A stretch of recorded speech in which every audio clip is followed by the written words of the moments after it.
Na manhã em que a família se reuniu para abrir o testamento de seu Anselmo, o céu parecia ter amanhecido mais baixo sobre a fazenda Santa Eulália.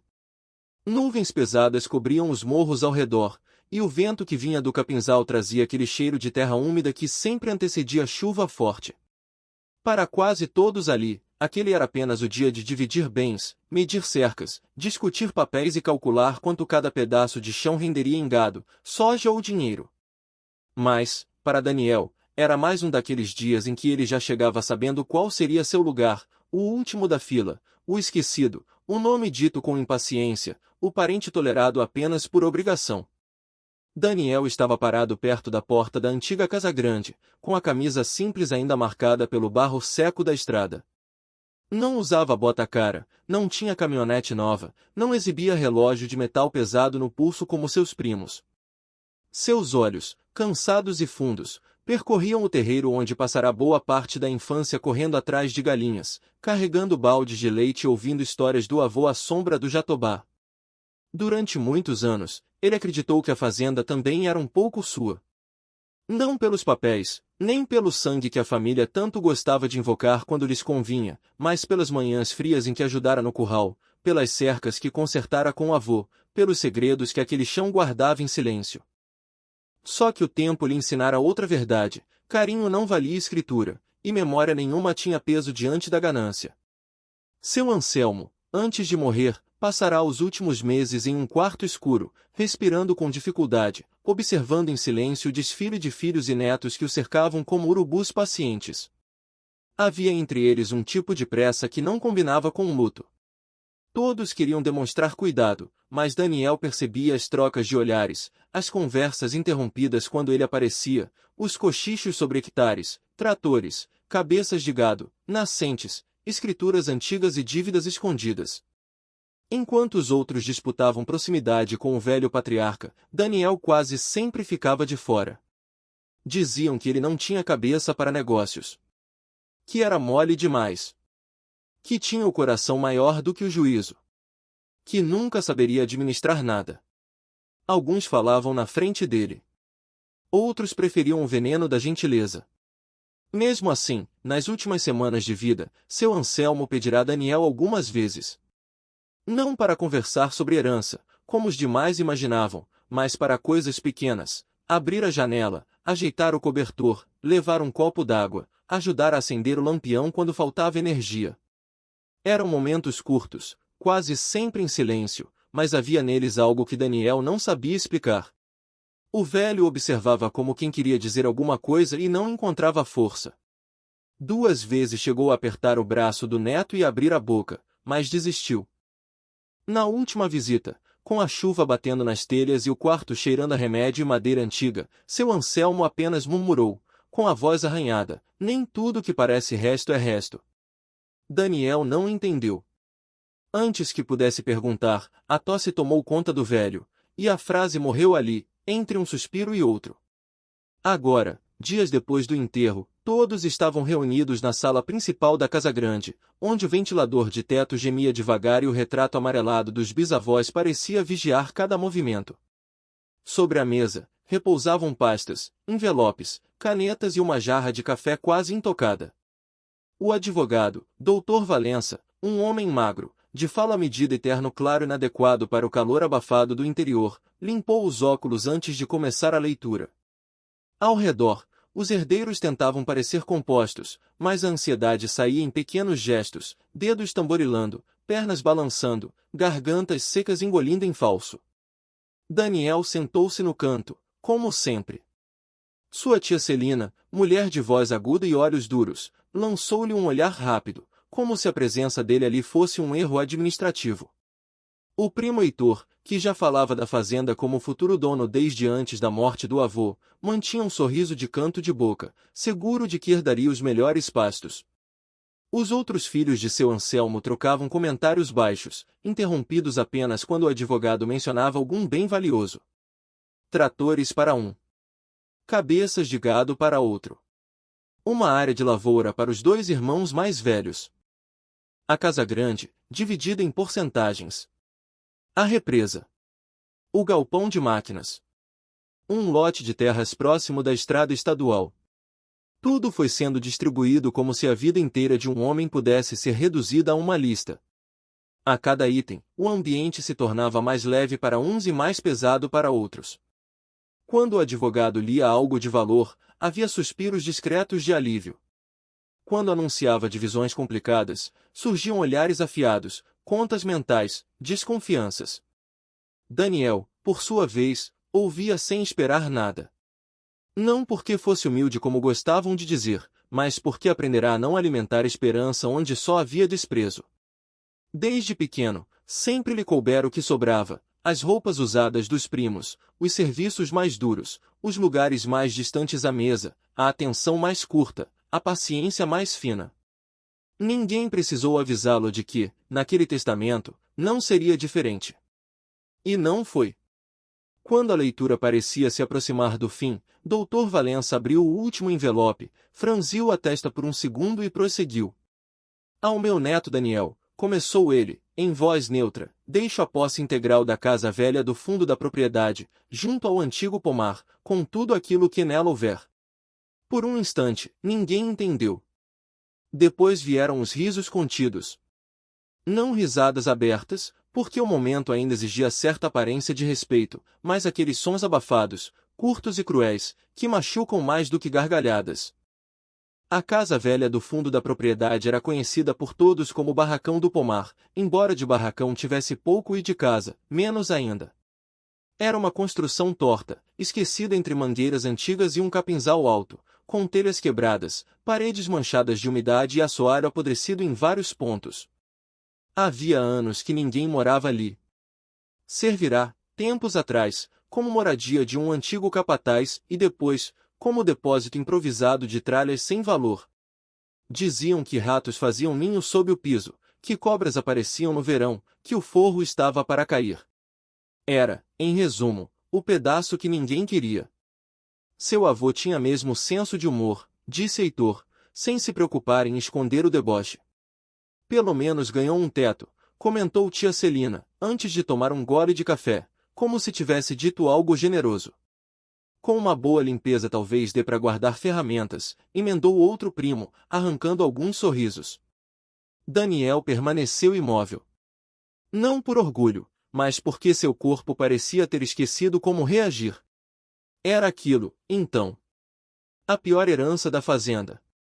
Um monte de madeira velha, ferrugem e abandono. Nenhum hectare produtivo, nenhuma cabeça de gado, nenhuma parte da casa grande, nenhuma máquina.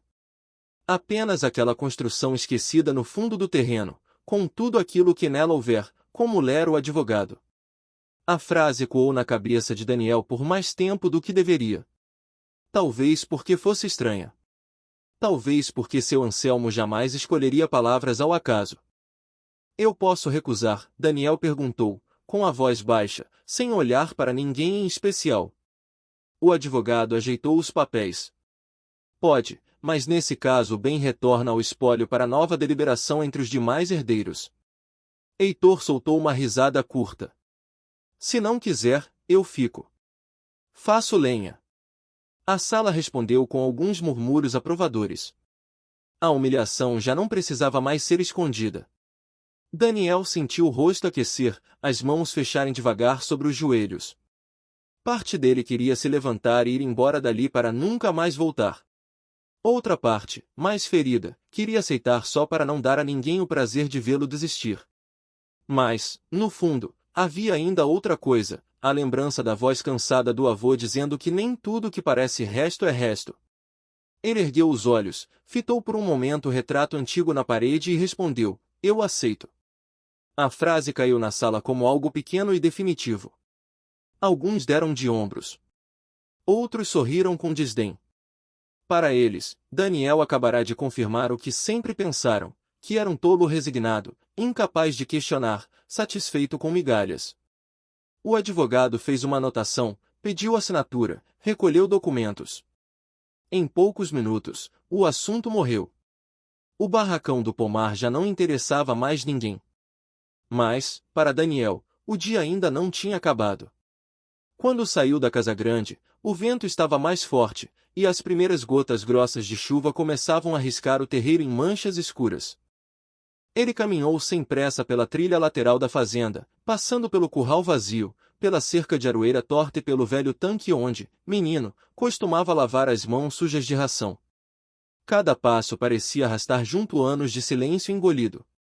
Ao longe, entre o emaranhado de árvores do antigo pomar, surgiu a silhueta da construção herdada. O lugar era ainda mais triste visto de perto. A varanda frontal pendia levemente para a esquerda, como se a casa estivesse cansada de ficar em pé. As janelas, fechadas havia anos, tinham ripas empenadas e vidros quebrados. Uma trepadeira seca subia por um dos cantos da parede, e o telhado apresentava um buraco escuro por onde a chuva certamente já entrará muitas vezes. O mato ao redor alcançava quase a altura do joelho. Um balanço de corda, preso a uma mangueira grossa, apodrecia no silêncio, balançando com o vento como um fantasma antigo. Daniel parou diante da porta de madeira e, por um instante, sentiu um arrepio difícil de explicar. Não era medo exatamente. Era a sensação incômoda de estar diante de algo que esperara por muito tempo. O cadeado estava enferrujado, mas não trancado. Bastou um empurrão mais firme para a porta ceder com um gemido comprido, soltando cheiro de mofo, poeira e madeira antiga. Lá dentro, a penumbra era espessa. A chuva começava a engrossar do lado de fora, e a luz cinzenta que entrava pelas frestas desenhava faixas tortas sobre o chão gasto.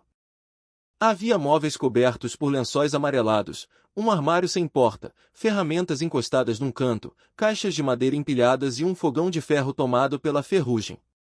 Cada objeto parecia guardar a marca do abandono. Daniel deu 2 passos cautelosos e ouviu o assoalho render sob seu peso. O som ecoou mais do que deveria. Ele respirou fundo e entrou de vez. Na parede do fundo, pendia um crucifixo escurecido pelo tempo. Sobre uma mesinha pequena, havia um porta-retratos virado para baixo. Daniel o pegou e limpou com a manga da camisa. A fotografia mostrava um homem que ele não reconheceu de imediato, ao lado de um cavalo selado e de uma criança sorrindo. O vidro estava trincado bem no meio do rosto do homem. Daniel recolocou a moldura no lugar, sentindo que invadia memórias que não eram dele. Foi então que percebeu algo estranho. Apesar de toda a desordem visível, havia ali uma sensação de arrumação interrompida. Como se alguém, em algum momento, tivesse deixado certas coisas exatamente onde deveriam estar. Não era a bagunça aleatória de um depósito. Algumas caixas estavam alinhadas demais.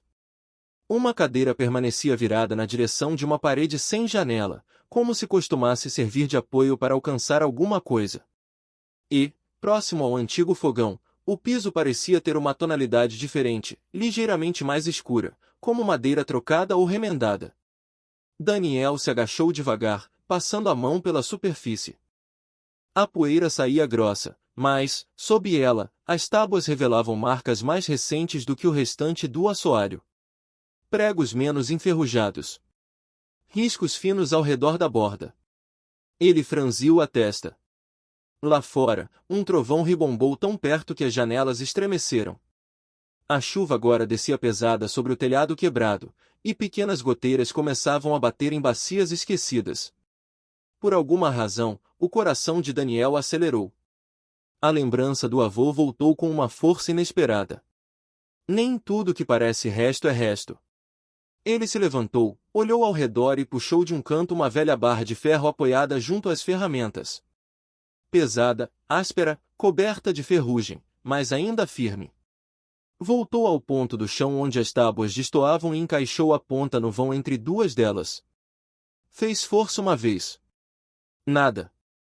Na segunda, ouviu um estalo seco. Na terceira, a madeira cedeu um pouco. Daniel parou.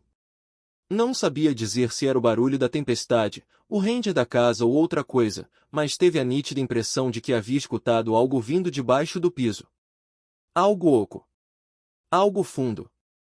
E, naquele instante, sozinho dentro da pior herança da fazenda, com a barra de ferro nas mãos e a chuva martelando o telhado acima de sua cabeça, Daniel percebeu que talvez seu avô não tivesse lhe deixado um resto. Talvez tivesse lhe deixado um segredo. Daniel ficou imóvel por alguns segundos, com a barra de ferro ainda encaixada entre as tábuas soltas. A chuva engrossava do lado de fora, batendo no telhado com tanta força que parecia tentar arrancá-lo inteiro. O vento passava pelas frestas das janelas e fazia os lençóis velhos sobre os móveis ondularem devagar, como vultos respirando na penumbra. Qualquer outra pessoa talvez tivesse largado aquilo para o dia seguinte. Talvez tivesse ido embora, buscado ajuda, acendido luz, esperado o temporal passar. Mas Daniel não era movido pela calma de quem tinha opções. Ele era movido por algo mais fundo, anos de silêncio engolido, humilhações acumuladas e aquela frase do avô, repetindo dentro da cabeça como um recado que só agora começava a fazer sentido. Ele respirou fundo, firmou os pés no assoalho e fez mais força. A madeira estalou de novo, desta vez mais alto, e uma das tábuas levantou alguns centímetros. Debaixo dela saiu um ar frio, velho, preso ali por muito tempo. Daniel recuou instintivamente. Não havia cheiro de bicho morto, nem de esgoto, nem de terra úmida apenas. Havia um odor seco, abafado, quase como o interior de um armário que passará décadas trancado. Ele limpou o suor da testa com o antebraço e, mesmo com o coração batendo rápido, voltou ao trabalho. Depois de alguns minutos forçando a alavanca, conseguiu soltar 2 tábuas inteiras. A abertura revelava um vão escuro logo abaixo do piso, fundo demais para ser apenas o espaço normal entre a madeira e o chão. Daniel se ajoelhou, pegou uma lanterna pequena do bolso, dessas baratas, que ele sempre carregava por costume, e apontou para dentro. O facho de luz vacilou primeiro, mas depois estabilizou. A claridade revelou uma cavidade retangular cuidadosamente feita sob o assoalho, como um compartimento construído à mão. As laterais eram reforçadas com tábuas grossas, e no centro, havia algo coberto por um pano escurecido pelo tempo. Daniel engoliu em seco. Com cuidado, enfiou o braço pela abertura e puxou o pano. A poeira subiu no mesmo instante, fazendo tossir. Por baixo do tecido apareceu uma caixa de metal, não muito grande, mas pesada, com as bordas comidas pela ferrugem e uma alça grossa no topo. Não parecia exatamente um cofre moderno. Era mais antiga, robusta, como aquelas caixas de documentos ou de ferramentas importantes que se guardavam com zelo em décadas passadas. O cadeado frontal estava intacto, embora gasto. Daniel tentou puxá-la pela alça, mas o peso o surpreendeu. A caixa raspou nas laterais do compartimento e demorou a ceder.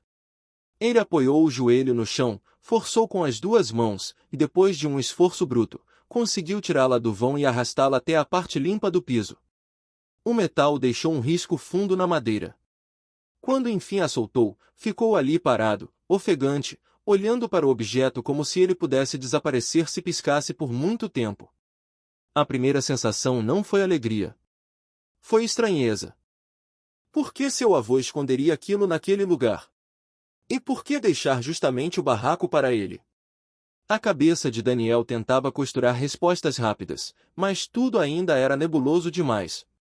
Havia a possibilidade de ser apenas uma caixa de papéis velhos, ferramentas antigas, contas, retratos, talvez cartas esquecidas. Ainda assim, o cuidado com que for escondida não combinava com algo sem importância. Ele tocou o cadeado. Estava frio.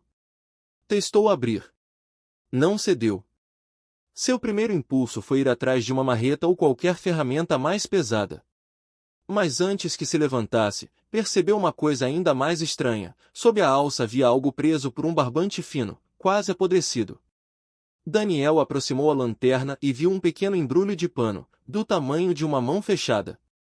Desamarrou com cuidado. Dentro dele havia uma chave antiga e um pedaço dobrado de papel. As mãos dele tremeram ao abrir o bilhete. A caligrafia era inconfundível. Letras tortas, firmes, ligeiramente inclinadas para a direita. A escrita de seu Anselmo. Se você encontrou isto, então escolheu ficar até o fim. Quem recebe pouco dos homens aprende a enxergar o que eles desprezam. Não confie em todos da casa grande. Abra sozinho. Daniel leu uma vez. Depois outra. Na terceira, sentiu um aperto no peito tão forte que precisou se sentar no chão. O avô sabia. Sabia que ele seria o único a aceitar aquela herança. Sabia que os outros viriam apenas ruína. E, mais do que isso, parecia saber que havia gente na própria família em quem não se podia confiar. O trovão seguinte fez a casa inteira estremecer. Daniel fechou o bilhete devagar e olhou para a porta aberta do barraco, para a chuva formando cortinas grossas além da varanda torta, para o pomar quase invisível sob o temporal. O mundo lá fora seguia igual. A fazenda continuava sendo a mesma. Os parentes, gananciosos. A humilhação, recente. E, ainda assim, tudo tinha mudado em silêncio dentro daquela casa. Com dedos tensos, ele levou a chave até o cadeado. Entrou com dificuldade, rangendo metal com metal. Por um instante pareceu não encaixar, mas então girou. Um clique seco cortou o som da chuva. Daniel prendeu a respiração. Soltou o cadeado. Levantou a trava frontal. Segurou a tampa com as duas mãos e abriu devagar. Lá dentro não havia ouro brilhando, nem maços organizados de dinheiro como nos filmes, nem joias espalhadas. O conteúdo parecia, à primeira vista, simples demais para todo o mistério.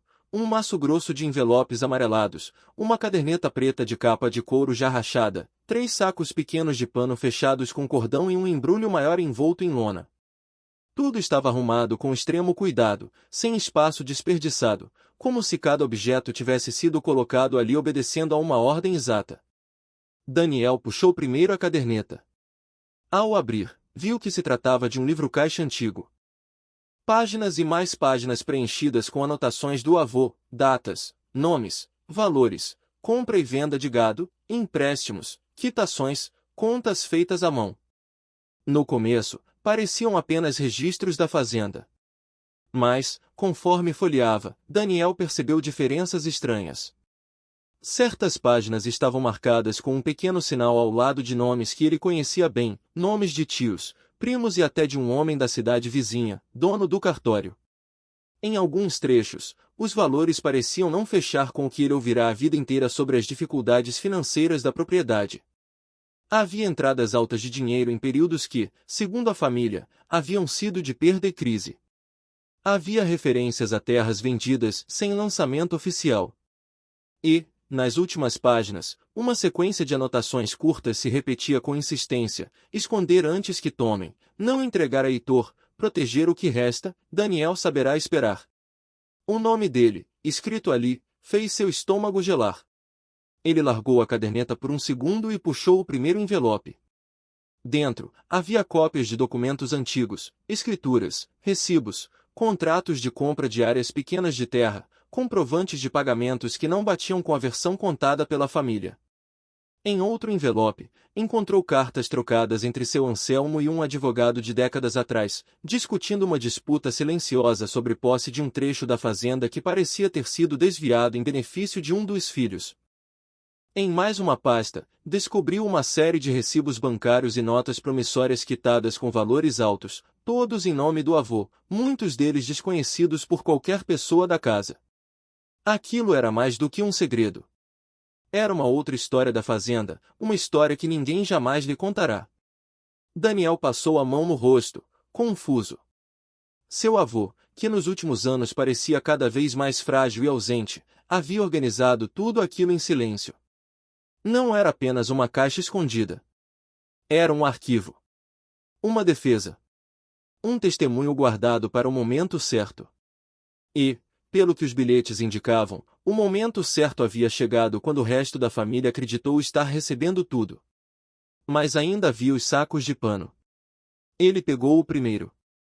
Era pesado e fazia um ruído abafado por dentro. Ao desatar o cordão, derramou parte do conteúdo sobre a tampa da caixa. Moedas antigas, algumas escurecidas, outras brilhando de leve sob a luz da lanterna. Não eram moedas comuns. Daniel reconheceu de imediato que se tratava de peças antigas, talvez colecionáveis, guardadas com zelo.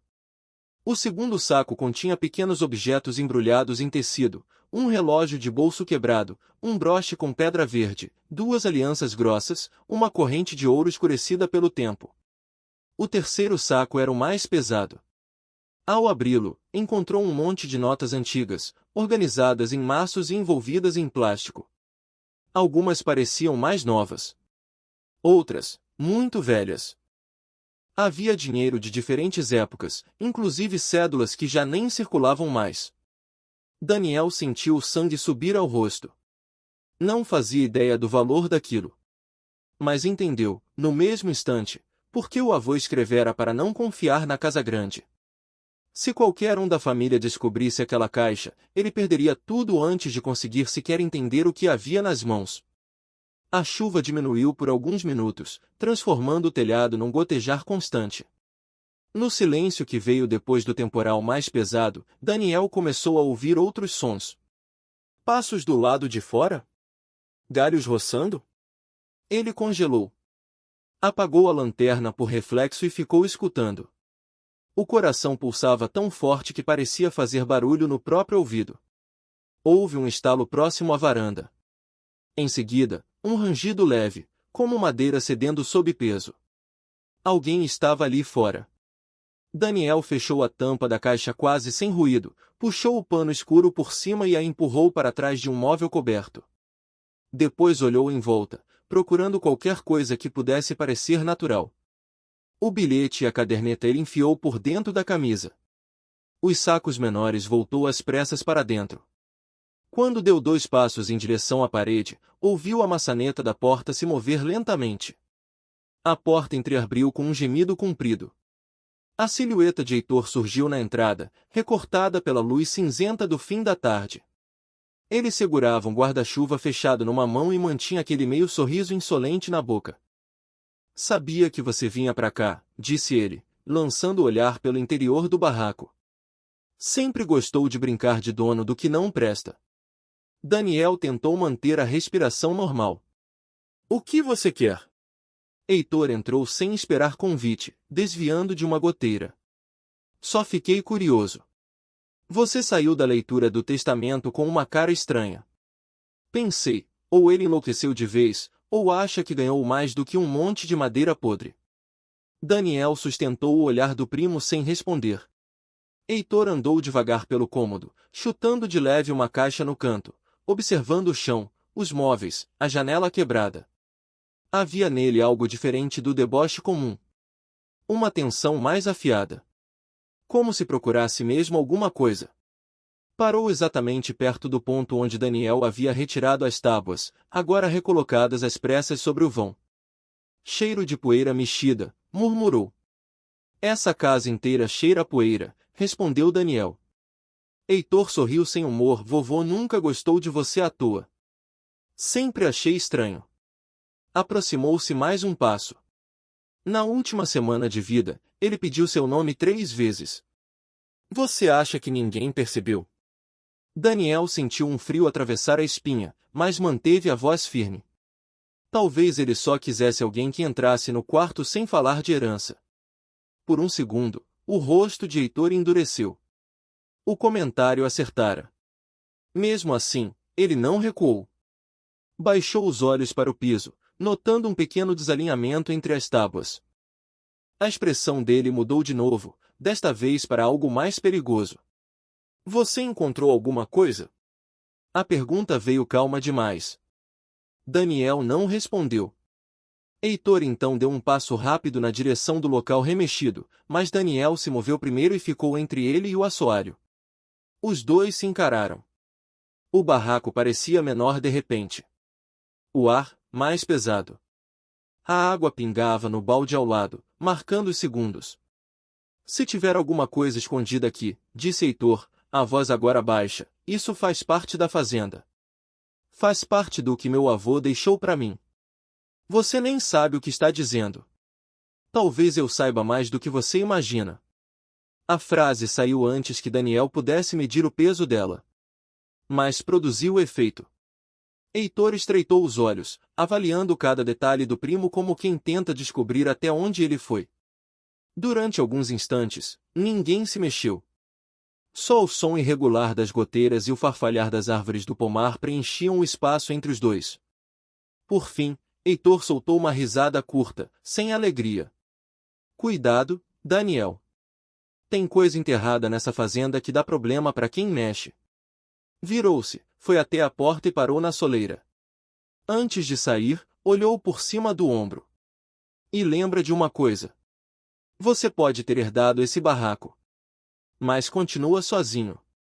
Quando ele desapareceu na chuva fina, Daniel esperou ainda alguns minutos antes de se mover. As pernas estavam tensas, os ombros duros, a boca seca. Então a ficha caiu de vez. Não era só a descoberta da caixa que importava. Era o fato de que alguém mais desconfiava de alguma coisa. Talvez não soubesse exatamente o que, mas desconfiava. E isso tornava tudo mais urgente. Daniel trancou a porta por dentro com um pedaço de madeira atravessado na maçaneta, reacendeu a lanterna e voltou à caixa.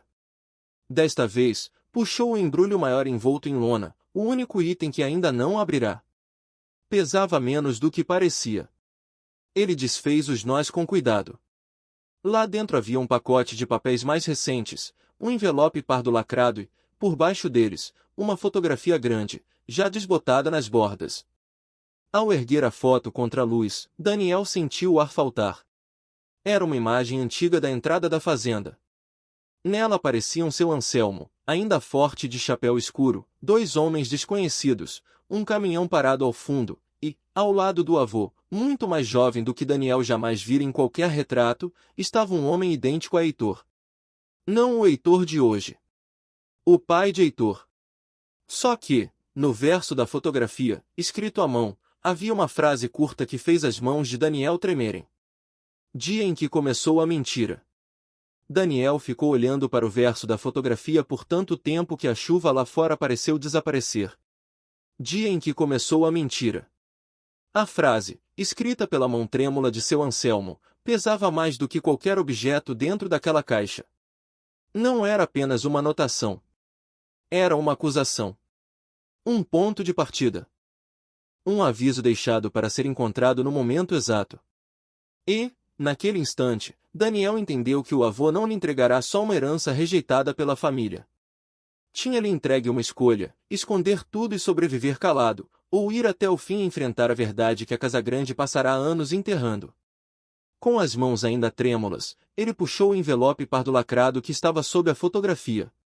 No canto superior, havia apenas duas palavras: só abra quando souber. Daniel soltou um riso seco, nervoso, quase sem som. Saber o quê?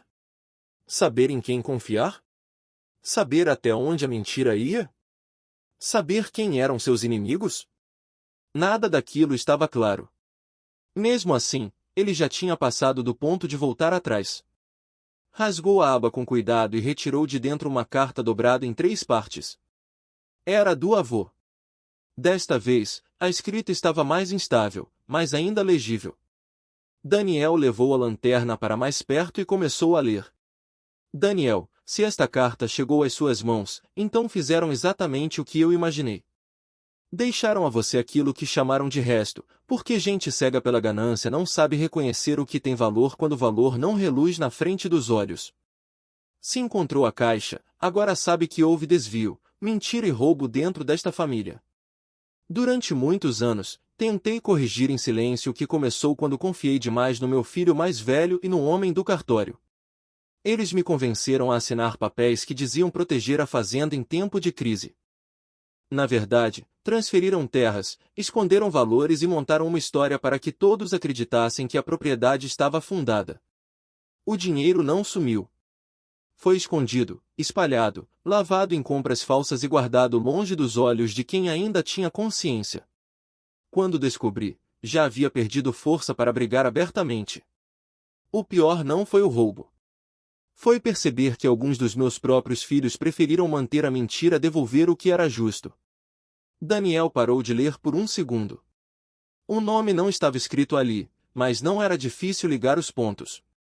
O pai de Heitor. O homem do cartório. As escrituras. As vendas não registradas. O patrimônio da fazenda tinha sido drenado por dentro, como madeira comida por cupim, até que restasse apenas uma aparência de decadência. A família, que sempre falava de tempos difíceis e apertos inevitáveis, talvez tivesse construído a própria miséria para esconder a pilhagem. Ele continuou. Sei que não me resta tempo para pôr tudo em ordem. Também sei que, Se eu denunciar antes de morrer, eles destruirão provas, comprarão silêncio e transformarão minha palavra em delírio de velho. Por isso escondi o que consegui resgatar e deixei com você, porque foi o único que entrou no meu quarto sem interesse. O único que ainda olhava para esta terra como lar, não como mercado. Na caixa estão os documentos que podem provar a fraude. Também estão bens que recuperei em segredo, e dinheiro suficiente para você não se curvar a ninguém. Mas o mais importante não é o valor. É a verdade. Se decidir revelar tudo, procure o Dr. Álvaro Mendes, na cidade de Pedra Branca. Ele sabe parte da história e guardará o resto até você chegar. Se decidir ir embora e nunca mais olhar para trás, eu entenderei. Só não entregue isto à Casagrande. Eles já tomaram demais. No fim da carta, havia uma última frase, curta, quase sufocada pela caneta. Às vezes a pior herança é a única que ainda não foi contaminada. Daniel fechou os olhos. Pela primeira vez desde a leitura do testamento, sentiu algo diferente da humilhação e do espanto. Sentiu dor. Uma dor funda, simples, atrasada. Seu Anselmo havia lutado sozinho por anos, cercado por filhos que mediam o mundo em hectares, cabeças de gado e contas escondidas. E, no fim, escolhera justamente o neto tratado como inútil para carregar o que restava de dignidade naquela história. O problema é que agora Daniel não estava sozinho no mistério. Heitor já desconfiava. E, se desconfiava, não demoraria a voltar. A noite caiu depressa sobre o pomar. Sem energia elétrica no barraco, a escuridão foi engolindo os cantos da casa até restar apenas o círculo fraco da lanterna. Daniel recolocou tudo na caixa, exceto a carta do avô, a fotografia e a caderneta, que prendeu junto ao corpo por baixo da camisa. O dinheiro e os objetos de valor ele distribuiu em 2 sacos menores, pensando rápido. Não podia deixar tudo concentrado num único lugar. Escondeu parte sob o forro solto de um armário e enterrou outra parte, ainda na chuva fina, sob a raiz exposta de uma mangueira atrás da casa. Quando voltou para dentro, estava encharcado, coberto de barro e com a sensação crescente de que cada minuto perdido jogava contra ele. Pouco antes da meia-noite, ouviu o motor. Não era trator. Não era caminhonete passando pela estrada. O som vinha direto da trilha do pomar. Daniel apagou a lanterna na mesma hora e ficou imóvel atrás da parede interna, escutando. O motor parou perto demais. Portas bateram. Vozes baixas. Mais de uma pessoa. A madeira da varanda rangeu sob passos pesados. Eu sei que você está aí, gritou Heitor do lado de fora, sem o menor esforço para fingir calma. Abre a porta, Daniel. A gente precisa conversar. Conversa. Era assim que gente perigosa nomeava invasão. Daniel olhou em volta, o cérebro disparado. A janela dos fundos estava parcialmente solta. Do lado de fora, um corredor de mato levava até a cerca quebrada do pomar, e dali para o antigo carreiro que saía na estrada de terra. Se corresse com as provas no corpo, talvez conseguisse chegar à cidade antes do amanhecer. Mas a caixa ficaria. E, se a encontrassem, destruiriam o que restasse. Por outro lado, se ficasse, corria o risco de perder mais do que papéis. A porta recebeu a primeira pancada. Você está se metendo no que não entende, a voz de Heitor veio mais próxima. Vovô estava velho. Confuso. Deve ter guardado um monte de bobagem aí. Segunda pancada. Daniel tomou a decisão que o avô talvez esperasse dele desde o começo, não defender a caixa. Defender a verdade. Ajoelhou-se junto ao fogão velho, puxou rapidamente as tábuas do compartimento outra vez e enfiou lá dentro apenas os itens menos essenciais. Depois jogou por cima um monte de ferramentas enferrujadas e cobriu o chão como pôde. A carta, a caderneta, a foto e os documentos principais ficaram com ele. Pegou a barra de ferro, foi até a janela dos fundos e forçou a madeira até abrir espaço. Do lado de fora, o vento frio da madrugada entrou como um aviso. A porta começou a ceder no exato instante em que Daniel saltou para o quintal. Ouviu os gritos logo atrás. Ele tá fugindo! Correu no escuro entre o mato alto, escorregando na lama, sentindo galhos chicotearem o rosto e os braços. As botas afundavam no barro até quase prendê-lo, mas ele não parou. Conhecia aquele pedaço da fazenda melhor do que qualquer um dos primos. Sabia onde a cerca estava torta, onde havia a vala, onde o terreno afundava. Atrás dele, lanternas riscavam a escuridão. Uma voz ordenava que cercassem pelo curral. Outra xingava. O coração de Daniel batia como se fosse rasgar o peito. Quando alcançou a cerca quebrada, passou espremido por uma abertura estreita e desceu o barranco quase rolando. O joelho bateu numa pedra e uma dor aguda subiu pela perna, mas ele se levantou antes que o corpo registrasse a gravidade do impacto. Mais alguns metros e encontrou o carreiro antigo, quase tomado pelo mato, que levava à estrada de pedra branca. Continuou correndo até ouvir menos vozes, menos passos, menos ameaça. Só parou quando avistou ao longe a luz amarela do posto de combustível na entrada da cidade. Já amanhecia quando Daniel chegou ao escritório do Dr. Álvaro Mendes. O homem, um advogado grisalho e de postura cansada, levou alguns segundos para reagir ao nome de seu Anselmo. Depois, ao ver a fotografia, a caderneta e a carta, sua expressão mudou por completo. Mandou Daniel entrar, trancou a porta e ouviu tudo em silêncio absoluto. Quando terminou de examinar os primeiros documentos, apoiou as mãos na mesa e disse, com a voz grave: seu avô estava certo. Com isso aqui, a mentira não para de pé. Nas horas seguintes, Álvaro acionou um delegado de confiança e providenciou cópias autenticadas de tudo. Alguns documentos foram comparados com registros de cartório, outros com movimentações bancárias antigas ainda localizáveis. A fraude, aos poucos, ganhou forma jurídica. Não era só uma disputa de família. Havia falsidade ideológica, ocultação patrimonial, desvio de bens e possível participação de servidor do cartório local. Quando as primeiras intimações saíram, a Casa Grande virou um campo de guerra. Tia Celina jurou inocência. 2 tios alegaram ignorância. Heitor tentou sustentar que Daniel roubara papéis e inventara versões para arrancar dinheiro da família. Mas a fotografia, os recibos, as escrituras paralelas e o testemunho do próprio Dr. Álvaro desmontaram a defesa peça por peça. O golpe maior veio quando se confirmou que parte das terras consideradas perdidas nunca deixará de pertencer legalmente ao espólio de seu Anselmo, mas for explorada em nome de terceiros ligados ao pai de Heitor.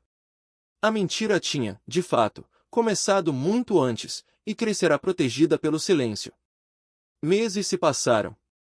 O processo correu, a fazenda foi parcialmente bloqueada pela justiça e a repartição dos bens acabou revista. Não de forma limpa, nem rápida, nem sem rancor. Mas revista. Daniel não se tornou milionário da noite para o dia como em história de sorte fácil. O que recebeu foi mais duro e mais valioso, o direito de não ser mais apagado.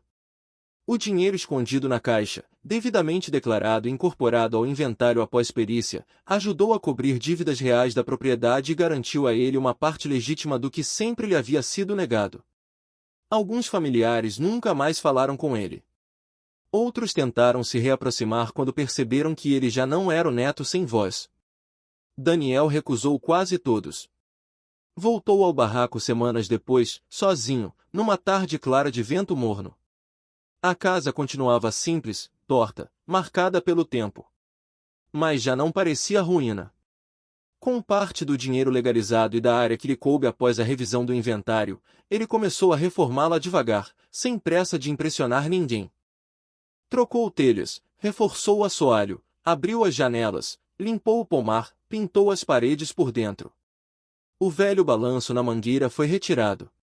No lugar dele, plantou 2 mudas novas.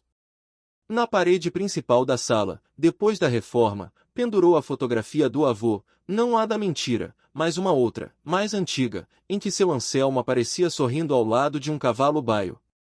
A carta original ficou guardada em lugar seguro. A caderneta, também. Não como troféus, mas como lembrança do preço que a verdade costuma cobrar. Algumas pessoas da região passaram a comentar a história como se fosse lenda. Diziam que Daniel herdara um barraco e achará um tesouro. Mas não era bem isso. O que ele encontrar ali não cabia em cofre, nem em cifra, nem em manchete. O que havia naquela pior herança da fazenda era a única coisa que a Casagrande não conseguirá adulterar por completo, a chance de recomeçar sem dever silêncio a ninguém. Num fim de tarde, sentado na varanda já reforçada, Daniel observou o sol baixar atrás do pomar enquanto o vento atravessava as folhas com um som manso. Pensou em tudo que perderá, em tudo que quase lhe arrancaram, e em como, por anos, acreditara que ser rejeitado significava não ter valor. Agora sabia o contrário. Às vezes, quem é empurrado para o canto enxerga primeiro o que os outros escondem no centro. Seu Anselmo tinha razão. Nem tudo que parece resto é resto. E foi justamente na pior herança da fazenda que Daniel encontrou aquilo que ninguém conseguiu roubar dele, o próprio destino.